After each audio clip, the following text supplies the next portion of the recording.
আসসালামু আলাইকুম। এসএসসি ২০২৫ সালের প্রিয় শিক্ষার্থীবৃন্দু, আশা করছি সকলে ভালো আছো। এসএসসি পরীক্ষার জন্য বড় সুখবর রয়েছে প্রিয় শিক্ষার্থীবৃন্দু।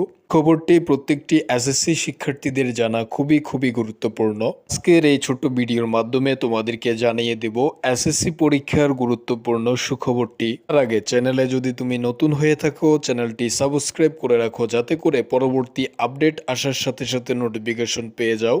আর পড়াশোনার সকল ভালো কিংবা মন্দ সকল বিষয়ে আমরা তুলে ধরে আমাদের চ্যানেলের মাধ্যমে। ভিডিওটিতে একটি লাইক দিয়ে কন্টিনিউ করো। তো তোমাদের আগামী 10 এপ্রিল থেকে বাংলা প্রথম পত্রের মাধ্যমে তোমাদের পরীক্ষা শুরু হচ্ছে।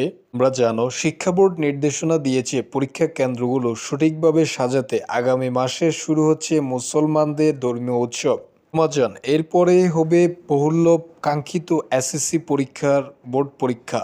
যে ভাইয়ারা তোমাদের পরীক্ষাটি শুরু হচ্ছে রমজানের পরপরই, তবে এই বোর্ড পরীক্ষা নিয়ে শিক্ষার্থীরা অনেকে দুশ্চিন্তার মধ্যেও রয়েছে।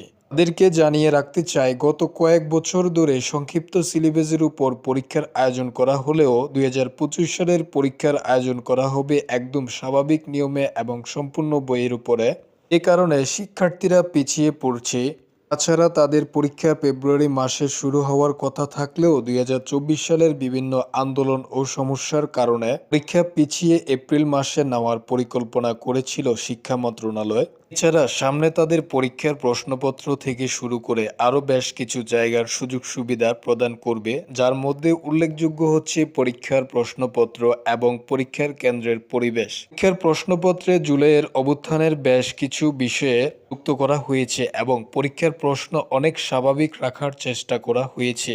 অনেক সুন্দর প্রশ্ন শিক্ষার্থীরা পরীক্ষায় অংশগ্রহণ করবে বলে জানিয়েছে দায়িত্ব থাকা কর্মকর্তারা। এই প্রিয় শিক্ষার্থীবৃন্দ, তোমাদের অনেক সুন্দর করে প্রশ্ন তৈরি করা হয়েছে এবং খুবই সহজভাবে তোমাদের প্রশ্নগুলো আসবে বলে জানিয়েছেন শিক্ষা মন্ত্রণালয়। এছাড়া এসএসসি পরীক্ষা ২০২৫ কেন্দ্রের পরিবেশ স্বাভাবিক এবং সুন্দর রাখার জন্য ইতিমধ্যে তারা কাজ করছেন।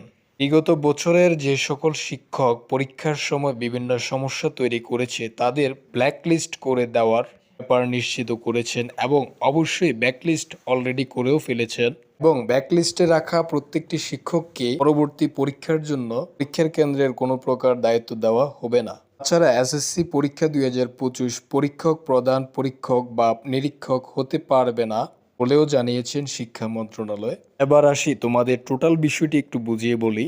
দেখো, বিগত বছরগুলোতে এসএসসি পরীক্ষা হয়েছিল বিভিন্ন সমস্যার মধ্য দিয়ে, কিন্তু ২০২৫ সালের পরীক্ষার্থীদের কথা চিন্তা করে এর পরীক্ষা সহজ রাখা হবে বলে জানিয়েছেন। তো পড়াশোনা পরীক্ষার সকল আপডেট পেতে চ্যানেলটি অবশ্যই সাবস্ক্রাইব করে রাখবে। সকলকে অসংখ্য ধন্যবাদ।